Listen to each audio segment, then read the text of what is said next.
ইচ্ছে করে তোদেরও এমনি ঠেঙিয়ে মারি। এবার গাছের আড়াল থেকে জবাব এলো, 2 ঘন্টা 4 ঘন্টায় বাদ দেয় কে? তোর 14 পুরুষে ভাগ্যি যে এই যাত্রায় বেঁচে গেলি। ধর্ম কথা শোনাতে হবে না, পালা পালা। কথা তার শেষ না হতেই নয়ন যেন বাঘের মতো গর্জে উঠল। বটে রে হারামজাদা, পালাবো তোদের ভয়ে।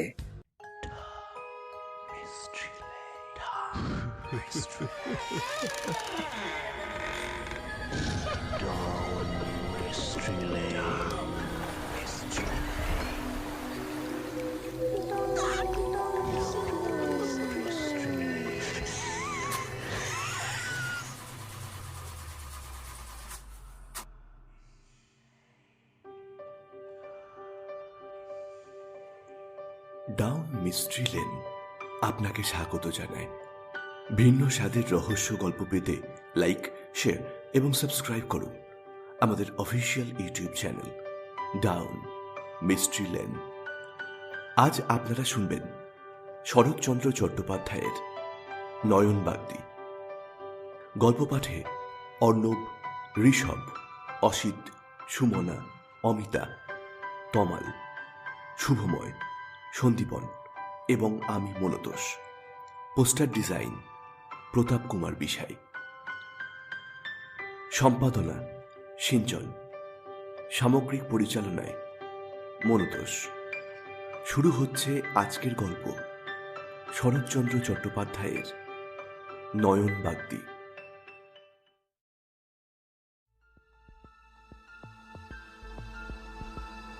ঠ্যাঙাড়ের কথা অনেকে শুনেছে, আবার অনেকে দেখেওছে। অনেকদিন আগে পশ্চিমবাংলায় হুগলি ও বর্ধমান জেলায় এদের উপদ্রব ছিল সবচেয়ে বেশি। তারও আগে শুনেছি লোক চলাচলের প্রায় কোনো পথই সন্ধ্যার পরে পথিকের পক্ষে নিরাপদ ছিল না। এই দুর্বৃত্তরা ছিল যেমন লোভী তেমনি নির্দয়। দল বেঁধে পথের ধারে ঝোপঝাড়ে লুকিয়ে থাকত। হাতে থাকত বড় বড় লাঠি এবং কাঁচা বাঁশের ভারী ভারী ছোট ছোট খেটে। তাকে বলতো বাবলা। পথিক চলে গেলে তার পা লক্ষ্য করে পেছন থেকে ছুঁড়ে মারত সেই বাবলা। অব্যর্থতার সন্ধান।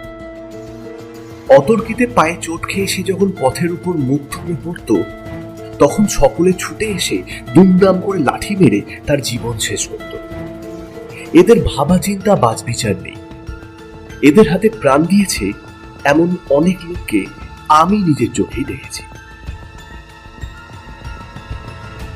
ছেলেবেলায় আমার মাছ ধরার বাতিক ছিল খুব বেশি। অবশ্য মস্ত ব্যাপার নয়, পুঁটি, চেলা প্রভৃতি ছোট ছোট মাছ। ভোর না হতেই ছিপ হাতে নদীতে গিয়ে হাজির হতাম।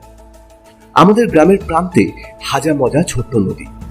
কোথাও কোমরের বেশি জল নেই, সমস্তই শৈবালে ঢাকা। তার মাঝে মাঝে যেখানে একটু ফাঁক, সেখানেই এইসব ছোট ছোট মাছ খেলা করে বেড়াত। বড়শিতে টোপ গেঁথে সেইগুলি ধরার ছিল আমাদের বড় আনন্দ।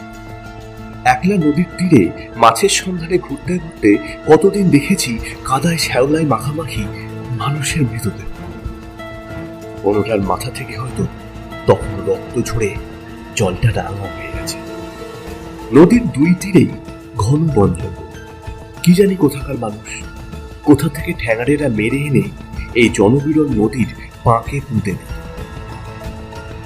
এর জন্য কখনো দেখিনি পুলিশ আসতে, কখনো দেখিনি গ্রামের কেউ গিয়ে থানায় খবর দিয়ে এসেছে। এই ঝঞ্ঝাট কে করে? তারা চিরদিন শুনে আসছে পুলিশ ঘাঁটাতে নেই, তার ত্রিসীমানার মধ্যে যাওয়াও নাকি বিপজ্জনক। বাঘের মুখে পড়েও দৈবাত বাঁচা যায়, কিন্তু ওদের হাতে কদাচ নয়। কাজেই এই দৃশ্য কারো চোখে পড়লে সে চোখ ফিরিয়া নিঃশব্দে অন্যত্র সরে যেত। তারপরে রাত্রি এলে শিয়ালের দল বেরিয়ে মহা সমারোহে ভোজনাদি শেষ করে নদীর জলে আঁচিয়ে মুখ ধুয়ে ঘরে ফিরে যেত। মরার চিহ্ন মাত্র থাকত। একদিন আমার নিজেরও হয়তো ওই দশা ঘটত, কিন্তু ঘটতে পেলে না। আজ সেই গল্পটাই বলি। আমার বয়স তখন 12। সকালে ছুটির দিনে ঘরের মধ্যে লুকিয়ে বসে ঘুড়ি তৈরি করছি। কানে গেল ওপাড়া নয়ন বাগদির গলা। সে আমার ঠাকুরমাকে বলছে, গোটা 5 টাকা দাও না দিদি ঠাকুরুন, তোমার নাতিকে দুধ খাইয়ে শোধ দেব। ঠাকুরমা নয়নচাঁদকে বড় ভালোবাসতেন। জিজ্ঞাসা করলেন, হঠাৎ টাকার কি দরকার হলো নয়ন? সে বললে, একটি ভালো গরু আনবো দিদি। বসন্তপুরে পিসিমার বাড়ি, বিস্তু তো ভাই বলে পাঠিয়েছে 4-5টি গরু সে রাখতে পারছে না, আমাকে একটি দেবে। কিছু নেবে না জানি, তবু গোটা 5 টাকা সঙ্গে রাখা ভালো। ঠাকুরমা আর কিছু না বলে 5টা টাকা এনে তার হাতে দিল। সে প্রণাম করে চলে গেল।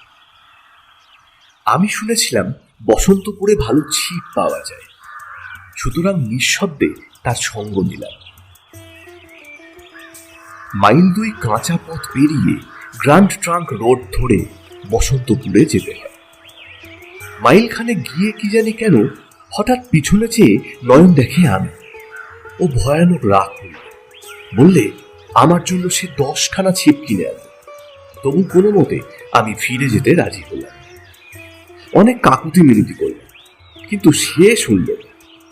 আমাকে ধরে জোর করে বাড়িতে ফিরিয়ে নিয়ে কান্নাকাটিতে ঠাকুরমা একটু নরম হলেন ঠিকই, কিন্তু নয়নচাঁদ কিছুতেই সম্মত হল। বললে, দিদি, যেতে আসতে কোষ আষ্টেক পথ বই নয়, জ্যোৎস্না রাত সৎসন্ধে নিয়ে যেতে পারতাম, কিন্তু পথটা ভালো নয়, ভয় আছে। বেলাবেলি যদি ফিরতে না পারি, তখন একলা গরু সামলাবো না ছেলে সামলাবো না নিজেকে সামলাবো, কি করব বলো তো দিদি? পথে ভয়টা যে কি তা এই অঞ্চলের সবাই জানে। ঠাকুরমা একেবারে বেঁকে দাঁড়ালেন, বললেন, না, কখনো না। যদি পালিয়ে যাস, তোর স্কুলের মাস্টার মশাইকে চিঠি নিয়ে পাঠাবো, তিনি তোকে 50 ঘা বেত দেবেন। নিরুপায় হয়ে আমি তখন অন্য ফোন দিয়ে আঁকলাম।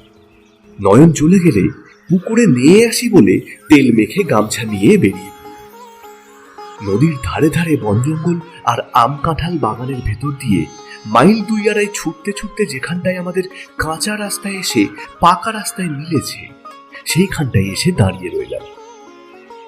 মিনিট 10 পরে দেখি নয়ন আসছে। সে আমাকে দেখে প্রথমটা খুব বকলে, তারপর আমি কি করে এসেছি শুনে হেসে ফেললে। বললে, চলো চলো ঠাকুর, যা অদৃষ্টি আছে তাই হবে। এত দূর এসে আর তো ফিরতে পারি নে। নয়নদা সাতগাঁর একটা দোকান থেকে মুড়ি মুরকি বাতাসা কিনে আমার কোচার খুঁটে বেঁধে দিল। খেতে খেতে প্রায় দুপুরবেলা দুজনে বসন্তপুরে এসে ওর পিসির বাড়িতে পৌঁছলাম। পিসির অবস্থা বেশ সচ্ছল। বাড়ির নিচেই কুন্তি নদী, ছোট কিন্তু জল আছে। জোয়ার ভাটা খেলে স্নান করে এলাম।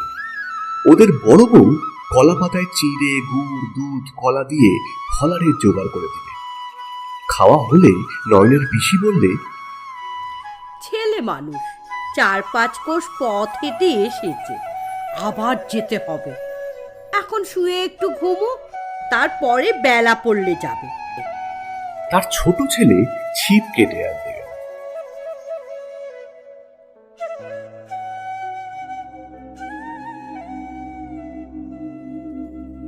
নয়ন আর আমি দুজনেই পথ হেঁটে এমনই ক্লান্ত হয়েছিলাম যে আমাদের ঘুম যখন ভাঙল তখন 4টে বেজে গেছে। বেলার দিকে চেয়ে নয়নদা একটু চিন্তিত হলো, কিন্তু মুখে কিছু বললে না। মিনিট 10 মধ্যেই আমরা বেরিয়ে পড়লাম। যাওয়ার সময় সে প্রণামী বলে পিসিকে টাকা 5টা দিতে গেল, কিন্তু তিনি নিলেন না, ফিরিয়ে দিলেন। বললেন, তোর ছেলে মেয়েদের বাতাসা কিনে দিস।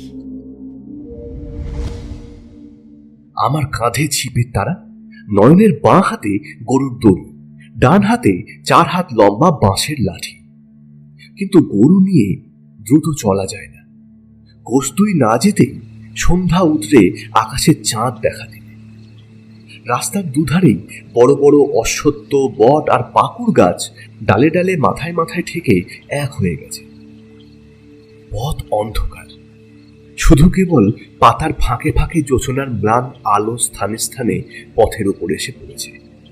নয়ন বললে, দাদা ভাই, তুমি আমার বাঁ দিকে এসে তোমার বাঁ হাতে গরুর দড়িটা ধরো, আমি থাকি তোমার ডাইনে। কেন নন্দা? না, এমনি। চলো চলো চলো যাই। আমি ছেলে মানুষ হলেও বুঝতে পারলাম নয়নদার কণ্ঠস্বরে উদ্বেগ পরিপূর্ণ। ক্রমশ পাকা রাস্তা ছেড়ে আমরা কাঁচা রাস্তায় এসে পড়লাম। দুপাশের বন জঙ্গল আরো ঘন হয়ে এল। বহু প্রাচীন সুবৃহৎ পাকুড় গাছের সারি, মাথার উপরে পাতার অবিচ্ছিন্ন আবরণে কোথাও ফাঁক রাখেনি যে একটু চাঁদের আলো পড়ে। সন্ধ্যায় কৃষাণ বালকেরা এই পথে গরুর পাল বাড়ি নিয়ে গেছে। তাদের খুরের ধুলো এখনো নাকে মুখে ঢুকছে। এমনই সময়ে সুমুখে হাত 50-60 দূরে বিদীর্ণ কণ্ঠের ডাক এলো, বাবা গো, কে কোথায় আছো? রক্ষা করো, মেরে ফেললো গো। সঙ্গে সঙ্গে লাঠির দুমদাম দুমদাম শব্দ। তারপরে সমস্ত নীরব। নয়নদা স্তব্ধ হয়ে দাঁড়িয়ে বললে, যা, শেষ হয়ে গেল। শেষ হয়ে গেল নন্দা? একটা মানুষ। বলে কিছুক্ষণ চুপ করে দাঁড়িয়ে সে কি ভাবলে। তারপরে বললে, চলো দাদা ভাই, চলো, আমরা একটু সাবধানে যাই। গরু বাঁয়ে, নয়নদা ডাইনে, আর আমি উভয়ের মাঝখানে। ছেলেবেলা থেকে শুনে আসছি, মাঝে মাঝে দেখেও আসছি, সুতরাং বালক হয়েও সমস্ত কিছু বুঝলাম। বাবা গো, কে কোথায় আছো? রক্ষা করো, মেরে ফেললো গো। তখনও দোকানে বাজছে।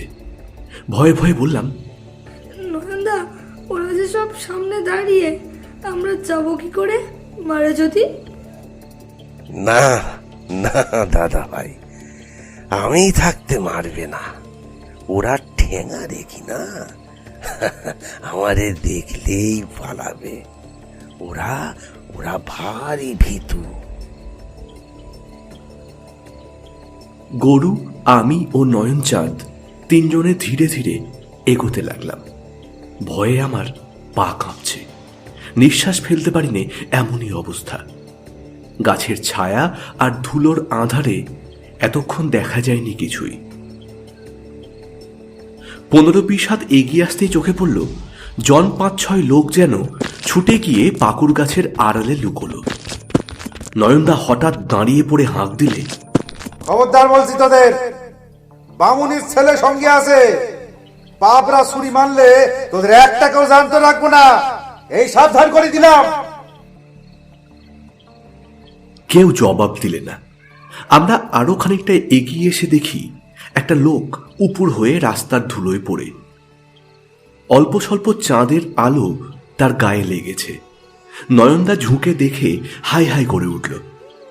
তার নাক দিয়ে, কান দিয়ে, মুখ দিয়ে রক্ত ঝরে পড়ছে। শুধু পা দুটো তখনও থরথর করে কাঁপছে। কাঁধের ভিক্ষের ঝুলিটি তখনও কাঁধে, কিন্তু চালগুলো ছড়িয়ে পড়েছে ধুলোয়। হাতের একতারাটি লাঠির ঘায়ে ভেঙে জুড়ে খানিকটা দূরে ছিটকে পড়ে আছে। নয়নদা সোজা হয়ে উঠে দাঁড়ালো, বলল, ওরে নরকি, নরকের কীট, তোরা মিশি মিশি একজন বৈষ্ণবের পান নিলি, এ তোরা করেছিস কি? তার ক্ষণেক পূর্বের ভীষণ কণ্ঠ সহসা যেন বেদনায় ভরে উঠল, কিন্তু ওদিক থেকে সাড়া এলো না। নয়নের এ দুঃখের প্রধান হেতু সে নিজে পরম বৈষ্ণব। তার গলায় মোটা মোটা তুলসীর মালা, নাকে তিলক, সর্বাঙ্গে নানাবিধ ছাপচোপ। বাড়িতে তার একটি ছোট ঠাকুর ঘর আছে, সেখানে মহাপ্রভুর শ্রীপট প্রতিষ্ঠিত। সহস্রবার ইষ্টনাম জপ না করে সে জলগ্রহণ করে না। ছেলেবেলায় পাঠশালায় বর্ণ পরিচয় হয়েছিল, এখন নিজের চেষ্টায় বড় অক্ষরে ছাপা বই অনায়াসে পড়তে পারে। প্রদীপের আলোকে ঠাকুর ঘরে বসে বটতলার প্রকাশিত বৈষ্ণব ধর্মগ্রন্থ প্রত্যহ অনেক রাত্রি পর্যন্ত সে সুর করে পড়ে। মাংস সে খায় না, সংকল্প আছে ভবিষ্যতে একদিন মাছ পর্যন্ত ছেড়ে দেবে। তার বৈষ্ণব হবার ছোট্ট একটু ইতিহাস আছে, এখানে সেটুকু বলে রাখি। এখন তার বয়স 40-এর কাছে, কিন্তু যখন 25-30 ছিল তখন ডাকাতির মামলায় জড়িয়ে সে একবার বছরখানেক হাজতবাস করে। ঠাকুরমার এক পিস্তুত ভাই ছিলেন জেলার বড় উকিল। তাকে দিয়ে বহু তদবির ও অর্থ ব্যয় করে ঠাকুরমা ওকে খালাস করেন। হাজত থেকে বেরিয়েই সে সোজা নবদ্বীপ চলে যায় এবং তথায় কোনো এক গোস্বামীর কাছে দীক্ষা নিয়ে মাথা মুড়িয়ে তুলসীর মালা ধারণ করে সে দেশে ফিরে আসে। সেদিন থেকেই সে গোঁড়া বৈষ্ণব। নয়ন যখন তখন এসে আমার ঠাকুরমাকে ভূমিষ্ঠ প্রণাম করে যেত। ব্রাহ্মণের বিধবা স্পর্শ করার অধিকার নেই। যে কোনো একটি গাছের পাতা ছিঁড়ে তার পায়ের কাছে রাখত। ঠাকুরমা সস্নেহে হেসে বলতেন, সব পাপ তোর ক্ষয় হয়ে গেছে নয়ন। তোর মতো ভক্তিমান ভগবত বিশ্বাসী কজন সংসারে আছে? এ পথ কখনো ছাড়িস নে রে, পরকালের ভাবনা নেই তোর।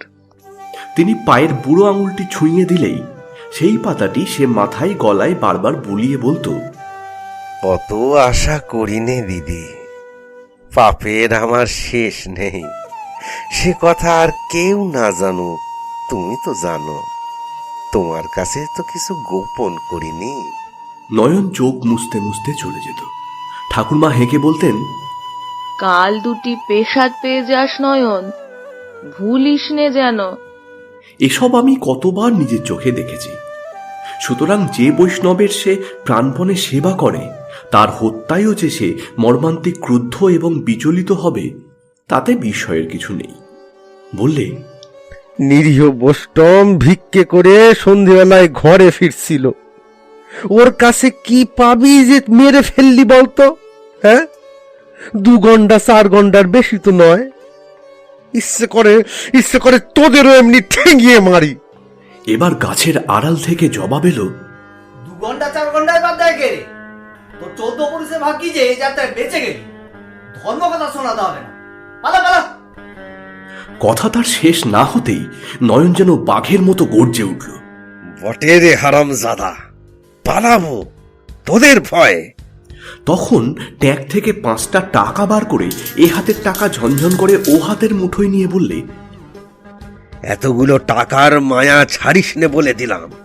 পারিস সবাই একসঙ্গে এসে নিয়ে যা, কিন্তু ফের সাবধান করে দিই, আমার বাবা ঠাকুরের গায়ে যদি কুটোর আঁচড় লাগে তো তোদের সব কটাকে জম্মের মতন রাস্তায় শুইয়ে রেখে তবে ঘরে যাব। শেতলার নয়ন ছাতি আমি, আর কেউ নয়। বলি, নাম শুনেছিস না এমনি লাঠি হাতে ভিকিরি মেরে বেড়াস? হারামজাদা শিয়াল কুকুরের বাচ্চারা। গাছের তলা একেবারে স্তব্ধ।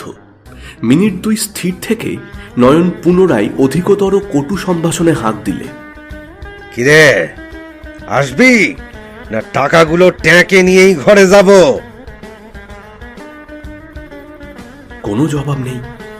পথের উপরে 2-3 গাছা পাবড়া পড়েছিল। নয়ন একে একে কুড়িয়ে সেগুলো সংগ্রহ করে বলল, চলো দাদা, এবার ঘরে যাই। রাত হয়ে এলো। তোমার ঠাকুমা হয়তো কত ভাবছেন। আরে ওরা সব শিয়াল কুকুরের ছানা বই তো নয়, মানুষের কাছে আসবে কেন? তুমি এক গাছা ছিপ হাতে তেড়ে গেলেও সবাই ছুটে পালাবে দাদা ভাই। ইতিমধ্যেই আমার ভয় ঘুচে সাহস বেড়ে গিয়েছিল। বললাম, যাবো রে নয়নদা। নয়ন হেসে ফেললে। বললে, থাকে থাকে দাদা, কাজ নেই, কামড়ে দিতে পারে তো।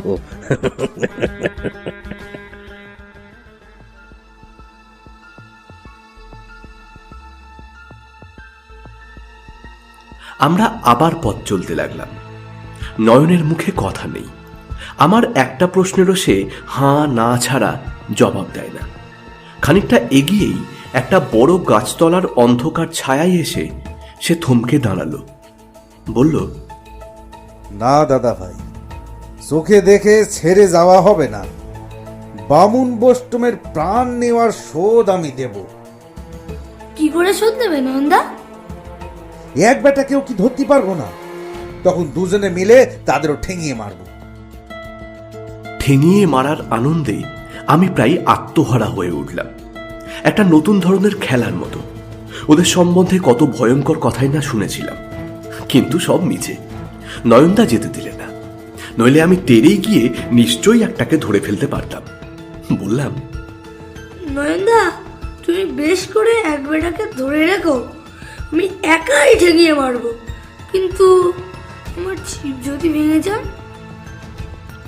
নয়ন পুনরায় হেসে বললে, সিপের ঘায়ে মরবে না দাদা, এই এই লাঠিটা নাও নাও। বলে সে সংগৃহীত পাবড়ার একগাছা আমার হাতে দিয়ে বললে, এই গরু নিয়ে এইখানে চুপটি করে দাঁড়াও দাদা ভাই, আমি এখনই দু এক বেটাকে ধরিয়ে আনছি। কিন্তু হ্যাঁ, চেঁচামেচি কান্নাকাটি শুনে ভয় পেও না জানো। নয়ন বাকি পাবড়া দুটো বগলে চেপে ধরলে। তার বড় লাঠিটা রইল ডান হাতে।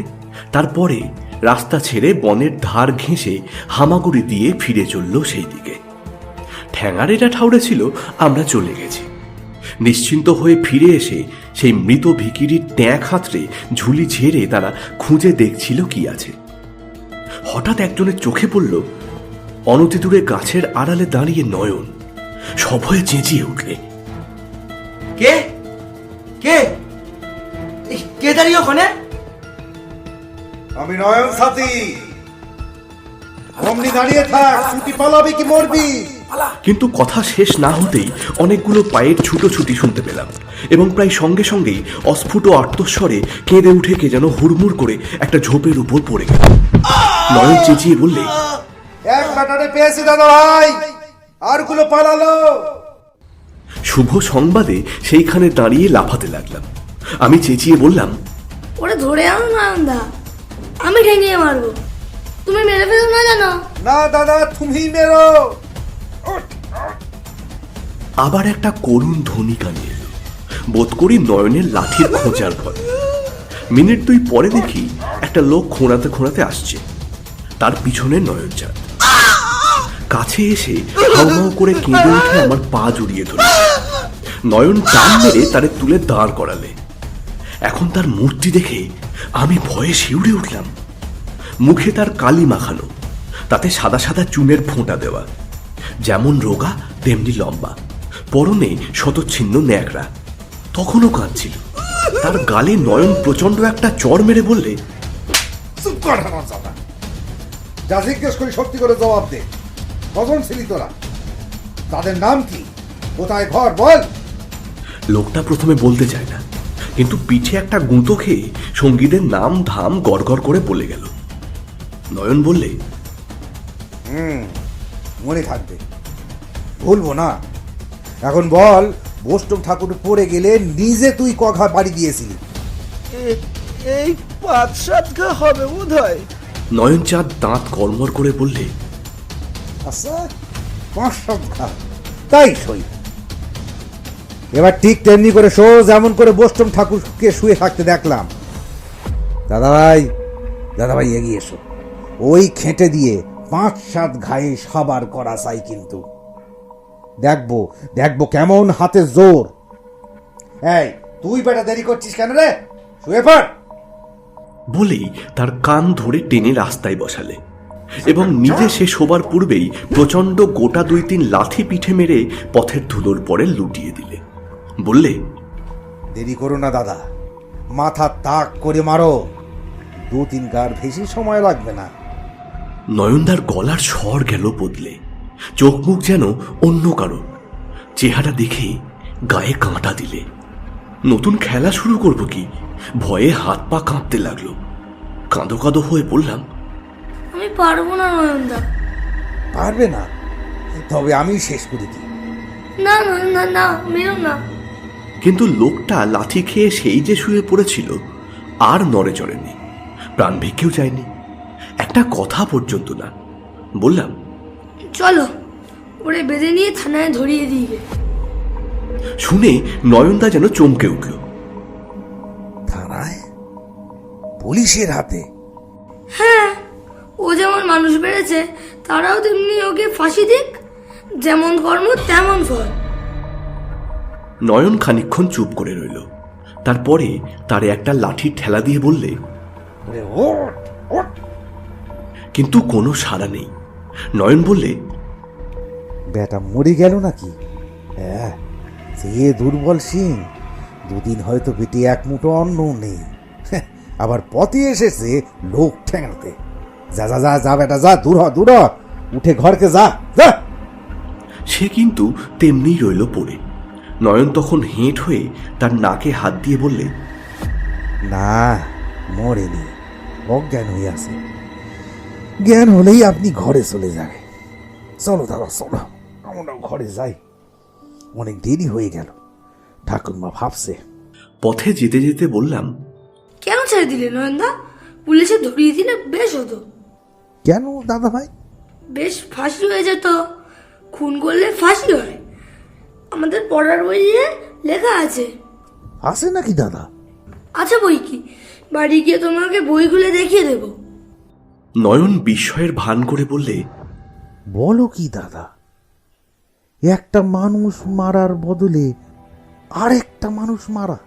হ্যাঁ, তাই তো। সেই তো তার উচিত সাজা। আমরা পড়েছি যে। নয়ন একটুখানি হেসে বললে,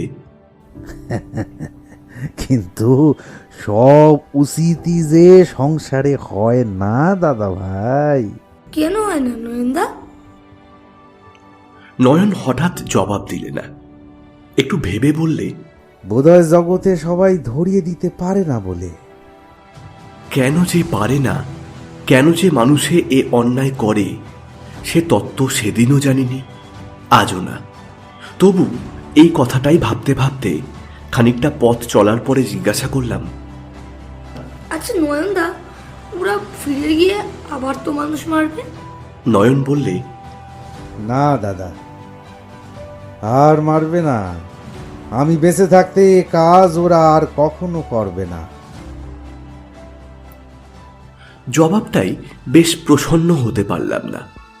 ফাঁসি হওয়াই ছিল আমার মনোপুত। বললাম, কিন্তু ওরা বেঁচে তো গেল, শাস্তি তো হলো না।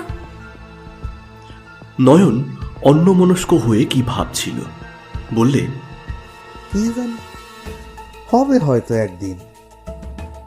পরক্ষণেই সচেতন হয়ে বললে, দাদা ভাই, আমি তো এর উত্তর জানি না, তোমার ঠাকুরমা জানে। তুমি বড় হলে তাকে একদিন জিজ্ঞেস করো। আমার কিন্তু বড় হওয়ার সবুর সইল না। বাড়িতে পা দিয়েই সমস্ত বিবরণ, শুধু হাত পা কাঁপার অবান্তর কথাগুলো বাদ দিয়ে অঙ্গ প্রত্যঙ্গের যথোচিত সঞ্চালনে আমাদের ঠ্যাঙারে বিজয় কাহিনী বর্ণনা করে ঠাকুরমাকে সবিস্তারে বুঝিয়ে দিলাম গরু কিনতে গিয়ে আজ কি কাণ্ড ঘটেছিল। আগাগোড়া মন দিয়ে শুনে তিনি কেবল একটি নিঃশ্বাস ফেলে আমাকে বুকের কাছে টেনে নিয়ে স্তব্ধ হয়ে রইলেন। নয়ন এতক্ষণ চুপ করে শুনছিল। আমার বলা শেষ হতেই টাকা 5টি ঠাকুমার পায়ের কাছে রেখে বললে, গরুটা এমনি পেলাম, তোমার টাকা তোমার কাছেই ফিরে এলো দিদি। না নিলেন পিসিমা, আর না নিলেন তোমার মেজ বউয়ের ভাইয়ের দল পথে। ঠাকুরমা একটু হেসে বললেন,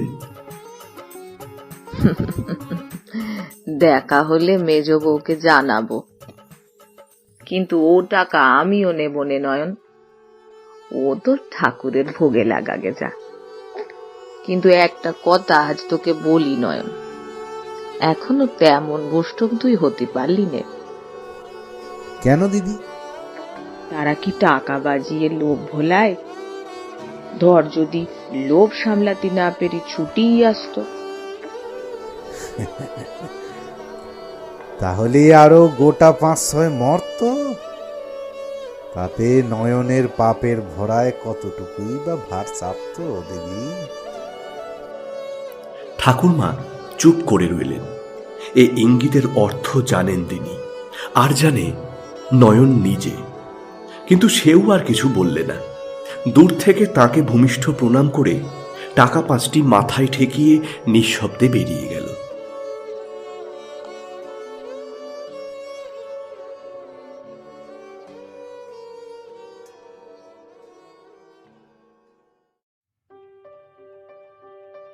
এতক্ষণ আপনারা শুনলেন শরৎচন্দ্র চট্টোপাধ্যায়ের নয়ন বাগদি। গল্প পাঠে ছিল অর্ণব, ঋষভ, অসিত, সুমনা, অমিতা, তমাল, শুভময়, সন্দীপন এবং আমি মনতোষ। সম্পাদনা সিঞ্চন। পোস্টার ডিজাইন প্রতাপ কুমার বিষয়। সামগ্রিক পরিচালনা মনতোষ। যদি গল্পটি আপনাদের ভালো লেগে থাকে তাহলে অবশ্যই আপনার বন্ধুদের সঙ্গে শেয়ার করবেন এবং লাইক ও কমেন্ট করতে ভুলবেন না, এবং মনে করে আমাদের চ্যানেলটি সাবস্ক্রাইব করতে ভুলবেন না। সকলকে জানাই আন্তরিক ধন্যবাদ।